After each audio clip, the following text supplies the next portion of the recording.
What we're gonna do right here is go back, way back into time. Hello, my friend, and welcome to another episode from the WDW Radio Archives. I am Lou Mangello, and this is show number 712. And each week on Thursdays, we're going to select an evergreen episode from the archives to share with you that maybe you haven't heard before, or maybe one that you haven't heard in a long time. From interviews to top 10s, reviews, guides, Wayback Machines, and more, it's going to be a great way to visit and revisit some of our favorite episodes, people, and other ones maybe you've suggested that I share from the vault. And rather than upload the entire episode, what I'm doing is taking out the relevant portions and segments, cutting out the intro and outro, and where applicable, some out-of-date news and rumors. If you want to hear the full episode, I'll let you know what the original show number is, so you can go back into your podcast player or feed and find and listen to the entire episode. As I've said before, I'm not taking anything away by adding these episodes to the feed. I'm not gatekeeping anything that you have to pay for. Instead, I just want to share some of my and your favorites that you may have missed or hadn't heard before. So I'm going into the archives again this week, and on last night's WDW Radio live show, which I do every Wednesday on Facebook at 7:30 p.m. Eastern, WDWRadioLive.com, I was inspired by some conversations that we were having about the theming of Walt Disney World Resort rooms and possible theming, and some armchair Imagineering ideas that those people who are watching live were suggesting. Some very, very interesting, very creative directions it was going. And by the way, if you ever want to watch any of the live videos that you may have missed, you can find them on the WDW Radio page on Facebook or at youtube.com/WDW Radio. And while that sparked an idea for an episode from the archives that I want to revisit in the next week or so, after visiting Epcot yesterday and thinking about what the future of that park, specifically the Imagination Pavilion, might possibly be, I went way back into the WDW Radio archives to bring you one of my earliest interviews.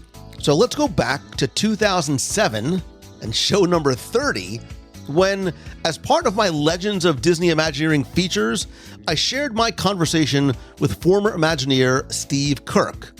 Now, Steve helped come up with the initial concepts for Figment and the Dreamfinder, as well as the Journey into Imagination attraction, and he also helped develop some of Disney's most memorable characters, attractions, pavilions, and even complete theme parks, including being the creative leader of Tokyo DisneySea, which, now that I have visited and fallen in love with Tokyo DisneySea, maybe I need to find Steve once again. But we also talked about Epcot, the studios, and a lot more, and I would later come to interview his brother Tim about his work at Imagineering, specifically at the Disney MGM Studios, but that's going to be another trip to the archives for another day. And I was trying to remember or even look back in my old emails and conversations with Steve how I came upon him and his name. I think I just did a lot of research.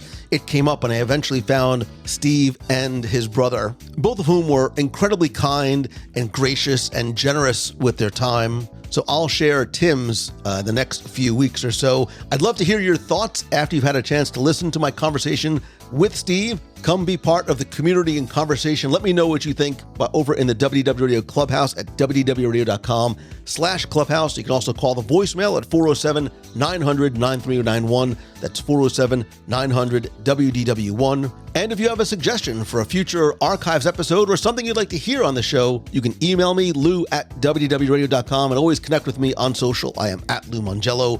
But for now, please sit back, relax, and enjoy my conversation, and forgive my voice, with the fascinating and talented Steve Kirk.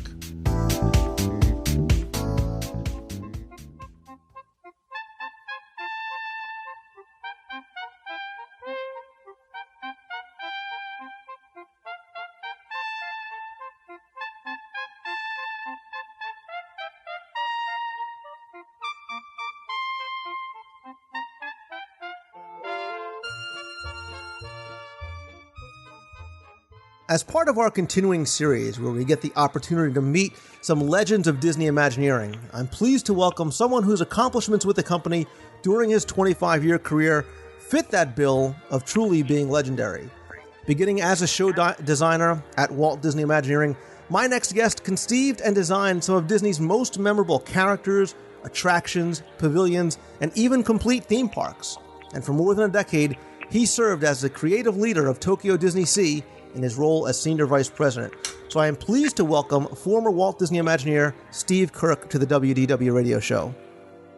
Hi, Lou. How you doing? Very well. Thank you very much for taking the time to speak with me today. I'm really excited to have the opportunity to talk to you. Well, my pleasure. So, Mr. Kirk, it's so you've had such a long, remarkable career at WDI. But before we kind of talk about some of those accomplishments and specific projects, can you tell us a little bit about how you got started at Imagineering? Well, let's see. I went to Cal State Long Beach and got a degree in illustration, a BFA. And while I was there, an associate of mine, a friend of mine actually, named Rolly Crump, who was the designer back with Walt, who did the Tower of the Four Winds and was the one of the producers, or the producer, I guess, on Small World.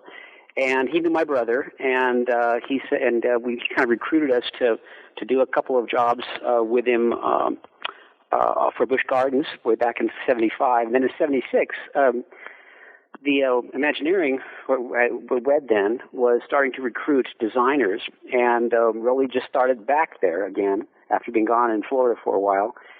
And so I went to work there, and I got an interview with some of the resident designers there. One was Tony Baxter, and Tim Delaney was another one that took a look at my portfolio.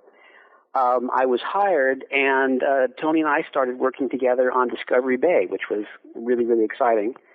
I worked on a little show called Professor Marvel's Gallery of Illusion for Discovery Bay, and created a little character, a little sculpture of Professor Marvel holding his little pet dragon. And he actually popped up about a year later in an Epcot pavilion. Yeah, and again, you're leading me exactly where I wanted to go because, in looking at your body of work, and I'm going to talk some more about some of the things that you've done, there's so much that I can and would love to talk to you about, but specifically, one of your creations is something that I want to focus on because what we've been doing, especially with Epcot's 25th coming up as part of this Epcot retrospective series that we're doing, is highlighting and exploring some of these pavilions and their attractions. And you really had a large hand in creating one of the most beloved characters, not only in Epcot or in the Imagination Pavilion, but one of Disney's, probably greatest characters in recent history. And of course, we're talking about Figment. Well, it's kind of an anomaly because, again, my theme park days before Disney, during Disney, and now after Disney, the conventional wisdom is that you really can't introduce a character to the public in a theme park. It almost has to be via some other media, either animation or live action or something. With a few exceptions, like Pirates of the Caribbean, which were all new characters at the time, Small World, again, a new introduction of styling and characters, and the Imagination Pavilion with Figment and Dreamfinder, they're about the only examples I can think of offhand of product, of intellectual product, that came along before or actually exclusive of any media. So it's kind of, I think it's basically, it's luck in a lot of ways, but it's also, I think, the character being in the right place at the right time. Well, I think it's the character itself, too. And we've talked a lot about Figment specifically because there's something, Figment has this quality, whether it's his childlike innocence or his curiosity or whatever it is that appeals to people on so many different levels. And I think that's why he, even more so than characters that are nameless from some of the attractions like Small World and Pirates, has not only got such a following, but really has become, almost a cult icon to Disney fans. Well, it's interesting, and again, don't quite know how to explain it. I can say one thing that, as you already know, the Imagineering, WED and Imagineering were definitely big group efforts. And while I got the ball rolling unintentionally with Figment and Dreamfinder in the initial design and the concept, working with Tony, really there were several iterations of him afterwards. An illustrator named Andy Gaskell, sculptors, and a number of other interpreters of those two characters helped him evolve, help both characters evolve over time. So the product that you actually see as a walk around in the park or in the ride, what they used to be, really were the end evolution of a quite a team effort. Yeah, and the genesis of Figment is something that I think is very, very interesting. The legendary story of Tony Baxter watching an episode of Magnum P.I., coming up with the idea of quantifying something about a figment of the imagination. But really it was you and Andy Gaskell and Ex Atencio that kind of gave him form and substance, whereas Tony really came up with the name and the idea? Yeah, in fact, Tony... and again, it's really interesting, the kind of the genesis of some of this stuff. But going back to Discovery Bay, Dreamfinder, it wasn't called Dreamfinder then, it was Professor Marvel, as per the Wizard of Oz thing, that Tony really wanted to have kind of this traveling wizard magician type, almost a Circus of Dr. Lowe type of venue, show, presentation type thing. And that character stuck in Tony's mind, I think, and I think he confirmed this, when he got into the Imagination Pavilion as being a host and kind of an embodiment of the imaginative process. So using Figment as the foil to Dreamfinder, it was a great way to explore the subject matter that we wanted to explore for the Imagination Pavilion. And if you can, Mr. Kirk, for those people who may not be all that familiar with the Discovery Bay concept for Disneyland that never really took place, kind of synopsize for us what that was and then kind of how Professor Marvel ended up becoming the Dreamfinder. I don't want to repeat what Tony's probably already told you, but the anecdote, as I remember it, was I was in my office. We'd all been taken off of every other project except Epcot. So everyone had been reassigned from Disneyland, from Disney World, Magic Kingdom and so forth, on to Epcot, and everybody was part of a pavilion. Tony was in with the Kodak folks, and as being potential sponsors for some kind of pavilion. And again, I don't think he quite knew yet what their tie-in would be. And he ran into my office in the middle of this meeting and said, "Can I borrow the little Figment and Dreamfinder, or Figment and Dreamfinder at the time?" And he grabbed it and took it into them to show it to them. And he said, "This is the kind of character development we can do as being a host for a pavilion, maybe on Imagination." And they said, "That's great. Do we get the dragon too?" And Tony said, "Oh yeah, the dragon." Kind of threw the dragon in as a. This is how I remember him telling me the story. The only issue was that at the time the dragon was painted green, Figment was green, and Kodak thought that represented a little too much of a Fuji connection, so he turned purple as a result of that. It's so funny because you hear so many of these stories, and we talk about some of these stories, and you never know if they're true, if they're just kind of urban legend that kind of gets its own thing. So it's great to have them confirmed from somebody that was actually there. And I've actually seen a photograph of, I guess, some of the early sculpture work of a very different looking Dreamfinder with his monocle and white mustache and beard holding this green, very skinny looking dragon. Yeah, that kind of represents my little more acid approach to character design, a little more edgy, kind of a sarcastic approach.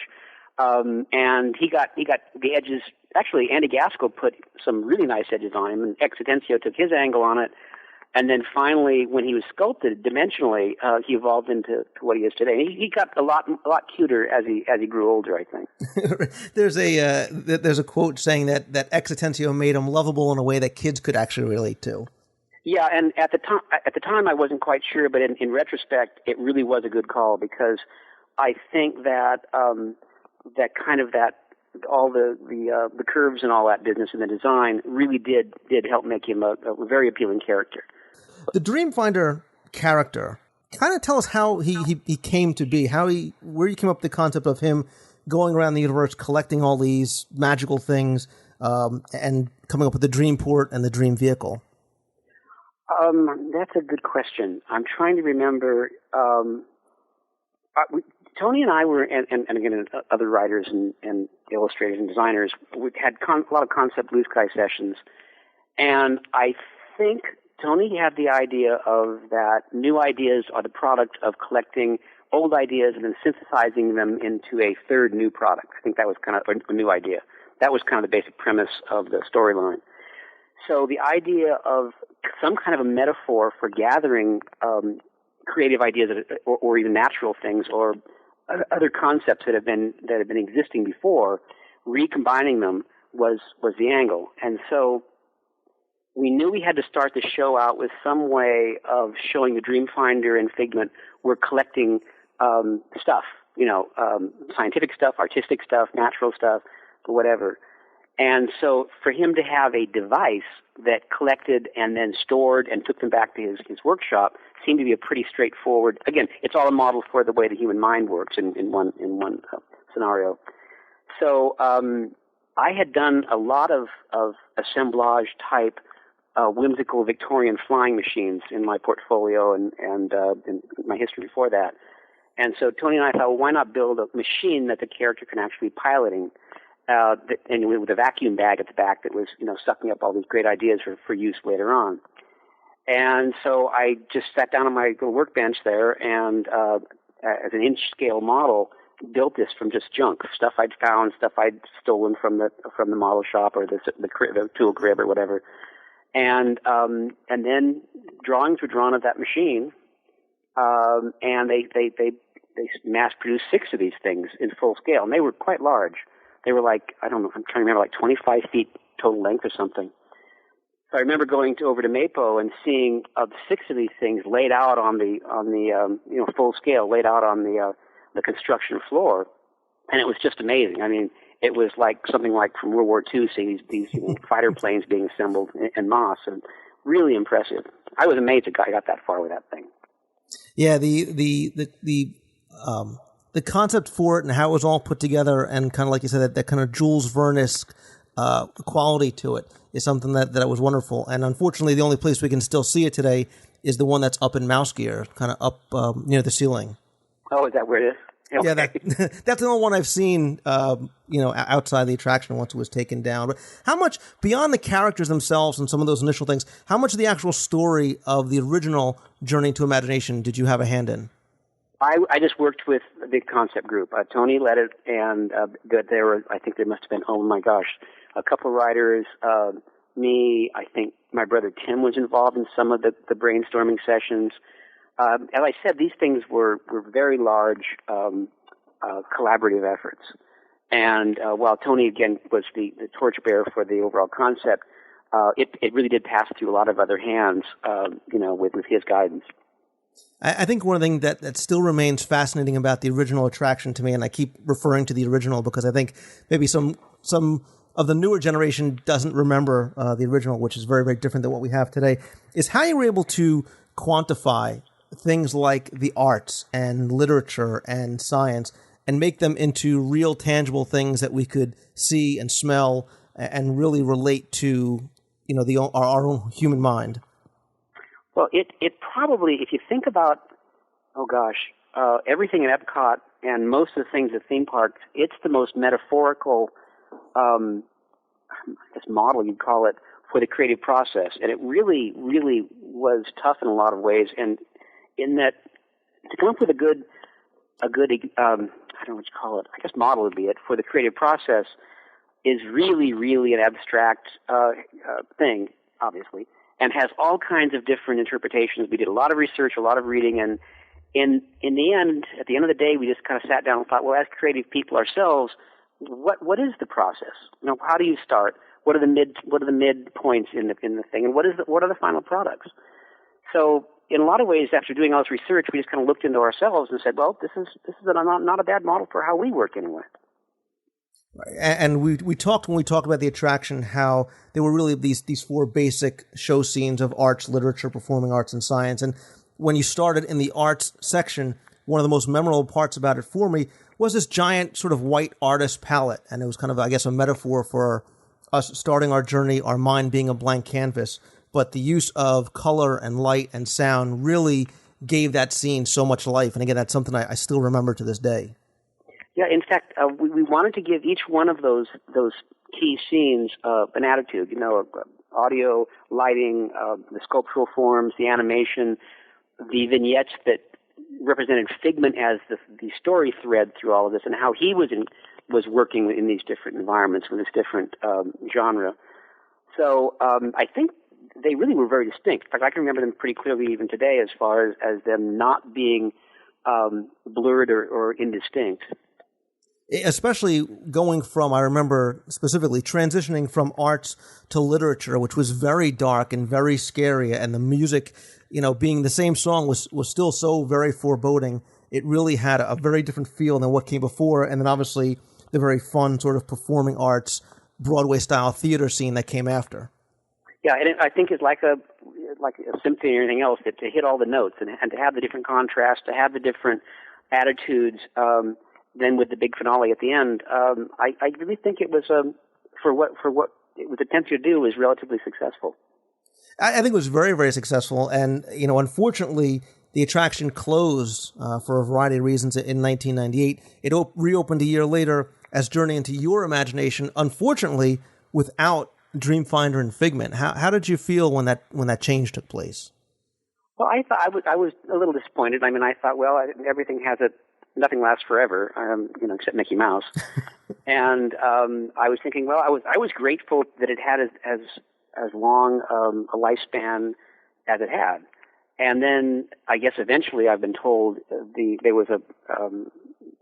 guests really wanted to see the two characters come back, and that was sort of responsible for the renaissance, I guess, in them returning. And that's amazing, and that's something, people have talked about sort of the kind of fan outcry when Mr. Toad was going to close, but it was nothing like Figment because it wasn't just hardcore fans or people online. I mean, there were guests going to guest relations complaining that Dreamfinder and Figment weren't there, and it's a testament to how powerful the character, especially of Figment, really was to the everyday guest. Well, it's funny, and I'm not a very good anecdote teller, but I think one of the most significant things that have happened to me in my professional life, I was in a market somewhere, and I was checking out, and on the cash, the gal at the cash register had a little purple Figment, glued to her top of her cash register. And I said, "Oh, have you been to Epcot?" And she goes, "Oh yeah, I really love Epcot, and our kids love Epcot." And I said, "Well, I actually had a part in designing that little character."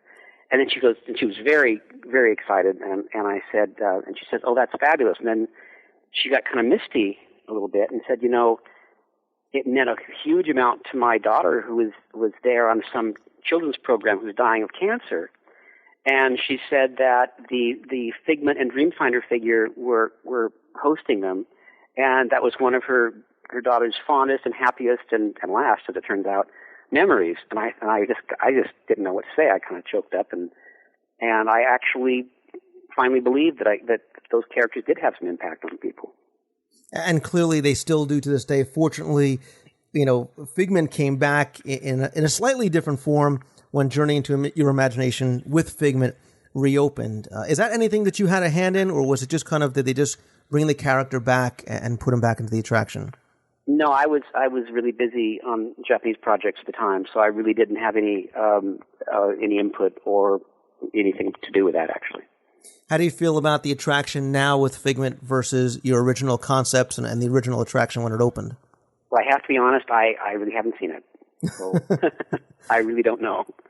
Well, I can tell you that it's nothing like the original attraction, and while it's great to have him back, there's something missing. There's a certain quality that's missing that was there in the first attraction. And there's been rumors for some time now that it's going to close and it's going to be refurbished, and creative forces like John Lasseter and Tony Baxter still want to kind of redo it and sort of bring it back to his original glory. And who knows, maybe even see Dreamfinder again. Oh, that'd be great. That'd be wonderful.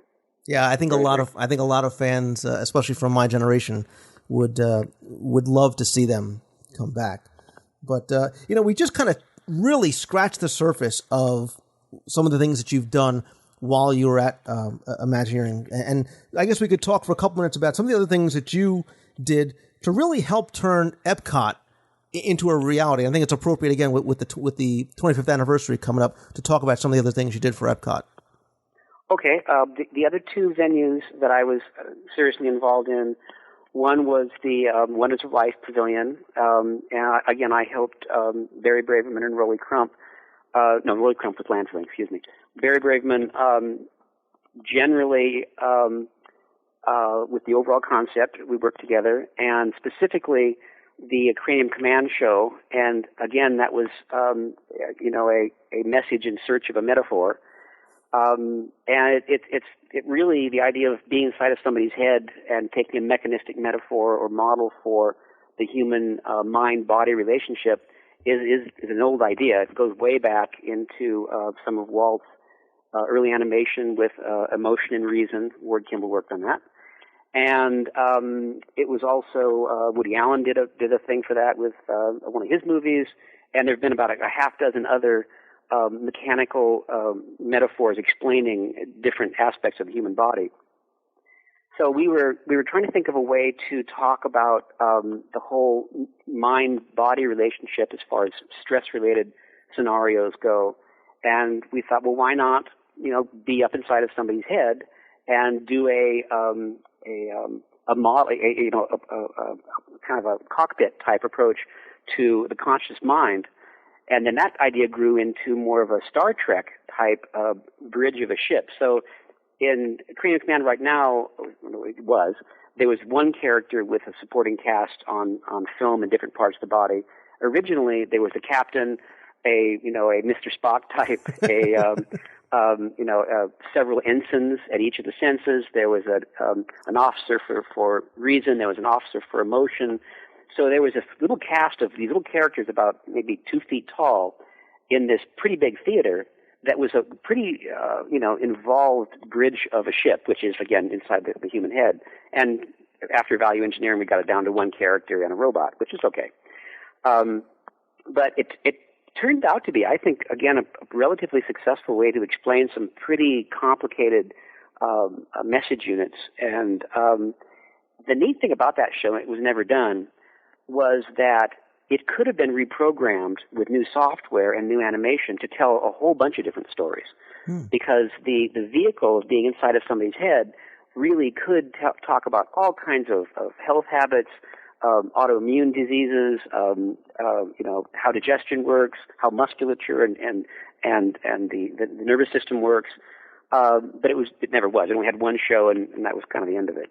So that was, I think, a pretty good way to explain some other, a little more concrete information than certainly Imagination was. Right.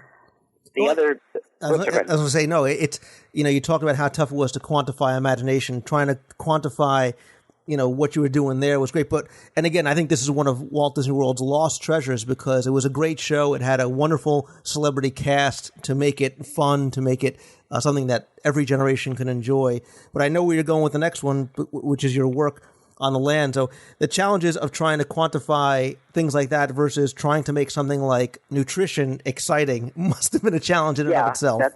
That was a challenge, and also to take a pretty middle of the road as far as the nutrition versus health habits. How do you say this? Anyways, Kraft Foods was a sponsor, and we tried to find something that would make them happy and also not be too controversial from a,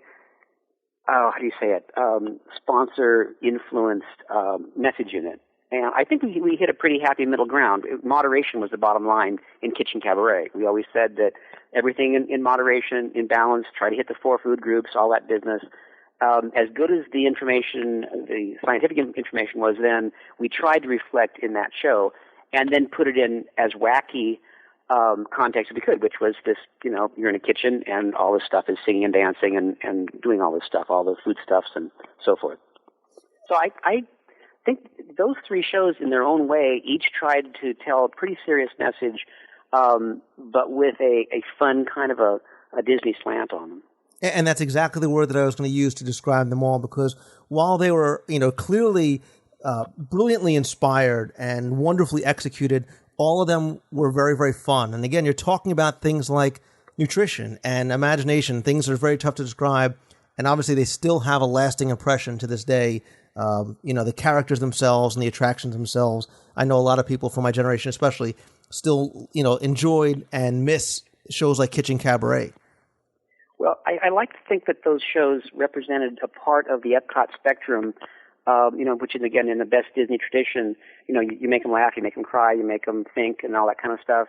That we handled, me and my immediate associates I worked with, who I think were wonderful people, all were on the laughing, fun side in general. And I think that Epcot at one point actually had a pretty good balance between the real scientific messages, the edutainment stuff, and the whole World Showcase thing. So it's anybody can criticize projects because they fell short of their goals, but everyone has to admit that Epcot set some hugely ambitious goals, and I'm just amazed that it was successful as it was, frankly.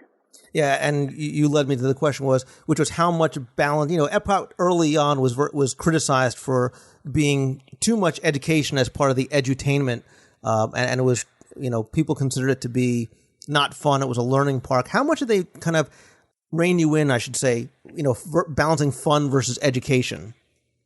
It was a kind of a pendulum. It would sweep back and forth between who you were talking to and what time in the evolution process you were looking at. It's funny because the character presence in Epcot, we were determined, everybody that I ever talked to on the project was determined not to have the traditional Disney characters there. We also had the same resolution in Studio Tour, in Disney MGM Studios Tour with Bob Weiss and that group. And in both cases, the public just demanded and were disappointed that the traditional characters weren't there, and so they eventually migrated. I think that in some ways the fun quotient is going to find its own level in these things. That I don't think could ever be criticized for being too much fun. I do think we could be criticized for being too didactic or too pedantic or whatever the word is. Now, how do you feel, and I don't know if you've seen the attractions, but clearly there's a move towards bringing characters from outside the park as opposed to creating new characters inside the park whether it be the Three Caballeros classic characters or bringing Nemo in to a pavilion like the Seas. How do you feel about bringing those characters in and changing the whole makeup of the attraction and pavilion? Well, in my more purist, a little more fanatical days, I would have been very much against it. But after being through Disney and then also being on the outside as a consultant for 6 years, I really think intellectual properties have to be exploited and used appropriately to the best leverage you can. Because people really, if it's a good product like Nemo and the Pixar stuff and the Disney characters, and it's appropriate, you don't want to put Snow White talking about atomic energy or something. But if the character is a good spokesperson for that message, then I'm all for it completely. And I think the public wants it. I agree. And I think, for example, Nemo and the Seas, the integrity of the pavilion is kept intact. The integrity of the character is kept intact because it is such a good fit. And I even though I am an Epcot purist, I have no problem with it. And I think it works well. And I think you need to do things like that for this next generation of fans that's coming in. And I think as long as, and Florida is the particular example, as long as the boundaries between the parks and the unique identity of the four parks is maintained and people don't get confused with too much cross-fertilization of material, it'll be okay. And we made the same speech to the Oriental Land Company about Tokyo Disneyland versus Tokyo DisneySea, that you can't present the same stuff in the same park the same way, or people really won't see the differentiation, won't see the distinction. And the problem in Florida is even worse, because you have four parks, and the temptation, and two water parks, the temptation to start, sprinkling everything with a great product, once it comes out, like all of a sudden we see Ratatouille in all four parks or something, that is a real danger. And that has to be a self-policing thing inside the Disney company and to avoid that kind of confusion. Well, two of the other projects you worked on specifically for Florida are very different than some of the things you did for Epcot, and those are the Great Movie Ride and the Tower of Terror. Well, and again, I was in a very much of a supporting role, not in the lead role at all, on a Great Movie Ride and Tower of Terror. My brother Tim was much more instrumental in both of those in the concept teams. But I did enjoy my work with Bob Weiss on the studio tour very, very, very much. And it was the idea of behind-the-scenes movie making, the studio tour format was a really, really neat change of anything I'd ever done before, in fact since. And the vehicle of using the making of movies to tell these stories was a really fascinating challenge, and I think it in its own way succeeded pretty well. And obviously, I guess probably one of your things you're most proud of, and maybe the crown jewel on your resume, is the work that you did on what I understand, and I unfortunately haven't seen yet personally, is one of the most breathtaking and exciting and beautiful of all the Disney parks worldwide, and that's Tokyo DisneySea. Well, thank you very much, and I really am the luckiest theme designer probably on the whole planet to have been at the right place, and I'm serious. I mean, it's a lot of it is simply being at the right place at the right time. With the availability of a very decent, respectable budget to build it properly, and with, I think, the cream of the Imagineering talent pool all coming together in one place. And some of it's an accident of history, and some of it is, I think, really, really, I think a lot of people put their best efforts in their careers into that park, and I think it shows, frankly.